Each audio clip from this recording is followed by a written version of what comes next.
안녕하세요. 오늘은 금화 피천득 선생님의 수필 한 편을 낭송해 드리도록 하겠습니다. 먼저 작가 피천득 선생님 소개부터 해드리도록 하겠습니다. 서울 출생으로 상해 호강대학교 영문과를 졸업하였습니다. 일제강점기 때 경성중앙산업학원 교사로 근무하였고 광복 이후에는 경성대학 예과 교수를 거쳐 1974년까지 서울대학교 사범대학 교수로 재직하였습니다. 1954년에는 하버드 대학교에서 연구하였으며 1963년부터 1968년까지 서울대학교 대학원 주임교수를 지내시다가 2007년 5월 25일에 작고하셨습니다. 그러면 선생님의 작품 한 편을 낭송하겠습니다. 엄마 피천득.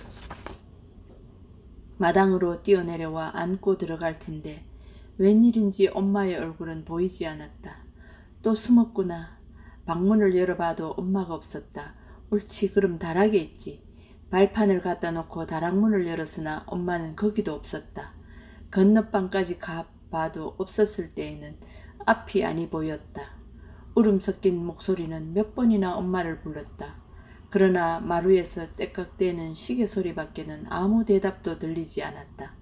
나는 두 손으로 턱을 괴고 주춧돌 위에 앉아서 정말 엄마 없는 아이같이 울었다. 그러다가 신발을 벗어서 앉고 벽장 속으로 들어갔다. 나는 그날 유치원에서 몰래 빠져나왔었다.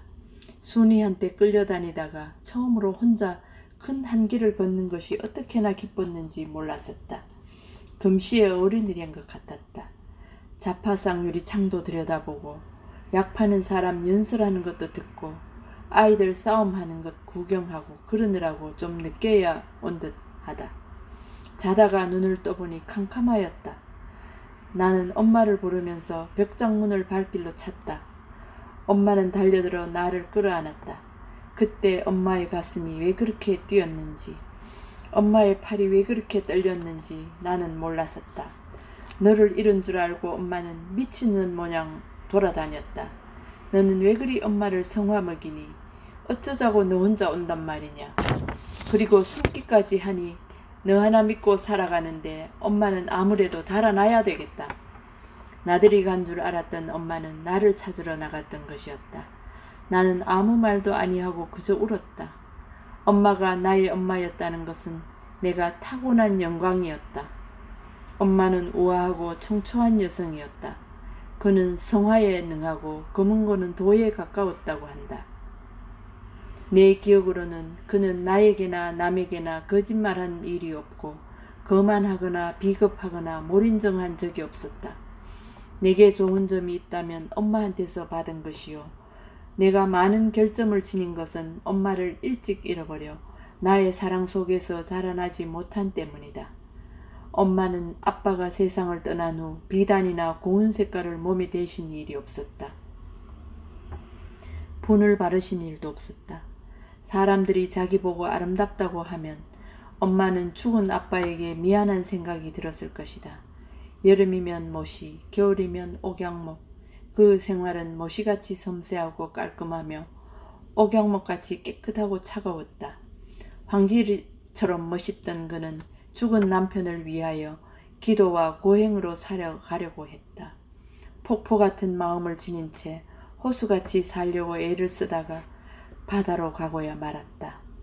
엄마가 이 세상에서 마지막으로 한 말은 내 이름을 부른 것이었다. 나는 그 후 외지로 돌아다니느라고 엄마의 무덤까지 잃어버렸다.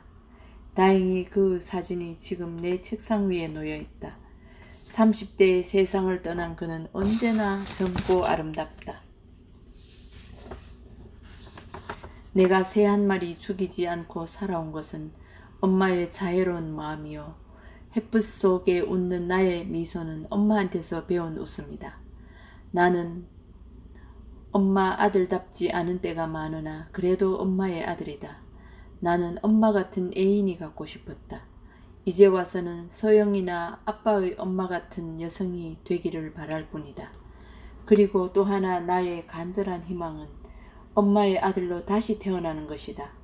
꼭꼭 숨으라 머리카락 보인다. 엄마와 나는 술래잡기를 잘 하였다. 그럴 때면 나는 엄마를 금방 찾아냈다.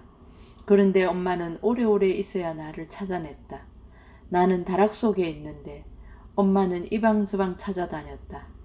다락을 열고 들여다보고서도 여기도 없네 하고 그냥 가버린다.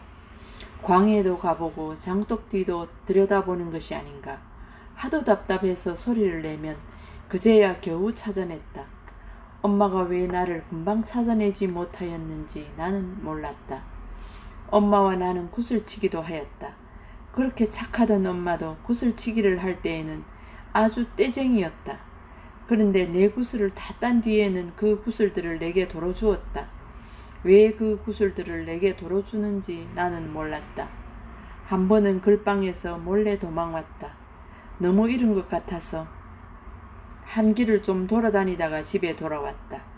내 생각으로는 그만하면 상당히 시간이 지난 것 같았다. 그런데 집에 들어서자 엄마는 왜 이렇게 일찍 왔느냐고 물었다. 어물어물했더니 엄마는 회초리로 종아리를 막 때렸다. 나는 한나절이나 울다가 잠이 들었다. 자다 눈을 뜨니 엄마는 내 종아리를 만지면서 울고 있었다. 왜 엄마가 우는지 나는 몰랐다. 나는 글방에 가기 전부터 추성화를 그렸다. 엄마는 그 그림에 틀을 만들어서 벽에 붙여놓았다. 아직 우리나라에는 추상화가 없을 때라 우리 집에 오는 손님들은 아마 우리 엄마가 좀 돌았다고 생각하였을 것이다. 엄마는 새로 지은 옷을 내게 입혀보는 것을 참 기뻐하였다. 작년에 접어넣었던 것을 다 내어도 길이가 작다고 좋아하였다. 그런데 내 키가 지금도 작은 것은 참 미안한 일이다. 밤이면 엄마는 나를 데리고 마당에 내려가 별 많은 하늘을 쳐다보았다. 북두칠성을 찾아 북극성을 일러주었다. 나는 그때 그것을 이해할 수가 없었다. 불행히 천문학자는 되지 못하였지만 나는 그 후부터 하늘을 쳐다보는 버릇이 생겼다. 엄마는 나에게 어린 왕자 이야기를 하여 주었다. 나는 왕자를 부러워하지 않았다. 전복을 입고 복권을 쓰고 다니던 내가 왕자 같다고 생각하여서가 아니라 왕자의 엄마인 황후보다 우리 엄마가 더 예쁘다고 믿었기 때문이다. 그렇게 예쁜 엄마가 나를 두고 달아날까봐 나는 가끔 걱정스러웠다. 어떤 때는 엄마가 나의 정말 엄마가 아닌가 걱정스러울 때도 있었다. 엄마가 나를 버리고 달아나면 어쩌느냐고 물어보았다. 그때 엄마는 3번이나 고개를 흔들었다. 그렇게 영영 가버릴 것을 왜 3번이나 고개를 흔들었는지 지금도 나는 알 수가 없다.